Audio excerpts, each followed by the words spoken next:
Olá pessoal, tudo bem? Essa semana nós vamos trabalhar a parte dos números complexos, capítulo 31, início do terceiro bimestre.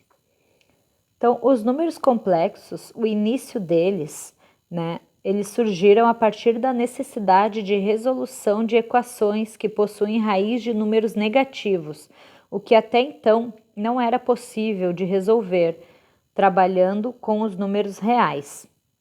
O início do estudo desses números recebeu contribuições de matemáticos importantes, como Cardano, porém o conjunto dele foi formalizado por Gauss e Argand. O Jean Argand, ele nasceu em Genebra, na Suíça, em 1768. Apesar de ser apenas um matemático amador, ele ficou famoso pela sua interpretação geométrica dos números complexos, onde I é interpretado como uma rotação de 90 graus. Fazendo uma correspondência objetiva entre os pontos do plano, e ele publicou em 1806. Nós temos também o Gauss. Gauss nasceu em 1777 e viveu até 1855. É considerado um dos maiores matemáticos de todos os tempos. Em 1831, ele retomou a ideia de Argand e pensou nos números a mais b, que é a raiz de menos 1, como coordenadas de um ponto em um plano cartesiano, tendo assim o par ordenado A e B.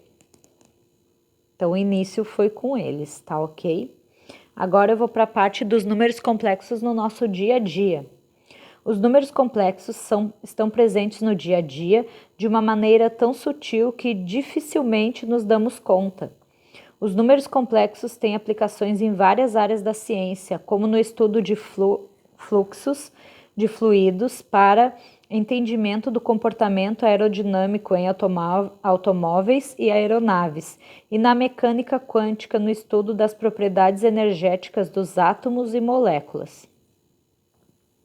Os números complexos, definição. Os números complexos podem ser representados de três formas: na forma algébrica, que é z igual a A mais BI, composta por uma parte real A e uma parte imaginária B; na forma geométrica, representada no plano complexo, conhecido também como plano de Argand-Gauss; e na forma trigonométrica, conhecida também como forma polar.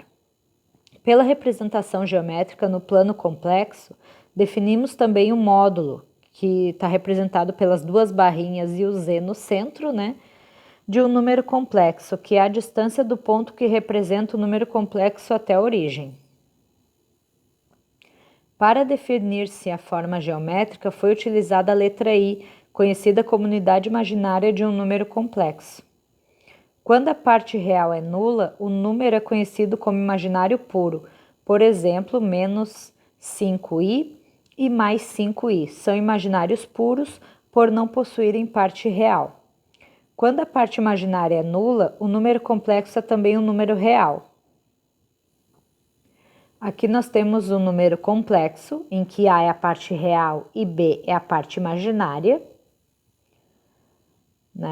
Então, o A, ele está indicado também ali, como sendo ali a parte real, B imaginária, e o I é a nossa unidade imaginária. Alguns exemplos. Então, no primeiro exemplo, nós temos um número complexo, primeiro e segundo exemplo, número complexo. No terceiro exemplo, que é 6i, nós temos um número complexo puro, em que não aparece a parte real. No 4, nós temos um número real, onde não aparece a parte imaginária. E se eu tiver ali, por exemplo, menos i, eu também tenho um número complexo puro, porque menos i é como se fosse menos 1i. E quando eu falo em i ao quadrado, é meu número real. Para facilitar a resolução das situações em que se trabalha com a raiz quadrada de um número negativo, foi definida a unidade imaginária. Então, a unidade imaginária, que é o nosso i, ela vale raiz de menos 1, e quando eu tenho meu i ao quadrado, como eu tinha falado anteriormente, ele vale menos 1. Então, analisando-se a equação apresentada x² igual a menos 25, temos que x² igual a menos 25, eu vou ter x é igual a mais ou menos a raiz de menos 25. Só que até então vocês não continuariam o cálculo aqui. Agora vocês vão continuar, porque menos 25 é como se fosse 25 vezes menos 1, tá? E 25 vezes menos 1 é como se fosse a raiz de 25 vezes a raiz de menos 1. E a raiz de menos 1 vale i, e a raiz de 25 vale 5, tá? Então, desse modo, as soluções para essa equação são menos 5i e 5i. Exemplo na equação de segundo grau. Então, eu tenho aqui a minha equação de segundo grau, que é 2x² menos 16x mais 50 igual a 0, em que o a é 2, o b é menos 16 e o c é 50. Quando calculamos o delta na Bhaskara, nós temos menos 144. Nós vamos colocar ele dentro da raiz, na Bhaskara. O menos 144 é como se fosse 144 vezes menos 1, que na verdade vai ser 12i. Raiz de 144 é 12 e a raiz de menos 1 é i. E aí a gente pode calcular o restante da Bhaskara, né? Eu fico com x1' igual a 4 mais 3i e x2' igual a 4 menos 3i. No plano complexo. O plano complexo, também chamado de plano de Argand-Gauss ou diagrama de Argand, é um plano cartesiano usado para representar números complexos geometricamente. Nele, a parte imaginária de um número complexo é representada pela ordenada e a parte real pela abscissa.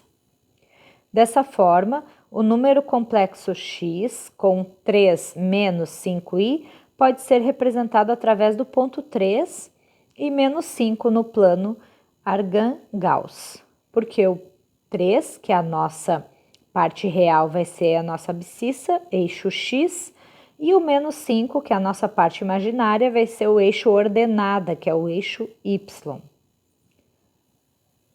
Então, aqui nós temos o plano, né? Eixo y e eixo x, e, por exemplo, se eu quiser marcar um ponto, né? O ponto onde as coordenadas vão ser A no x e B no y.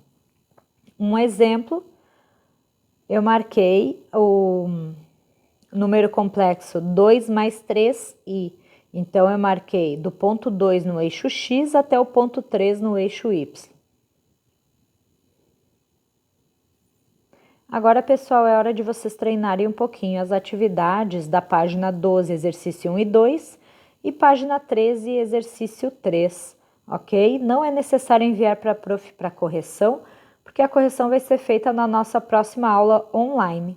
Tá bom, pessoal? Um abraço e até a próxima aula.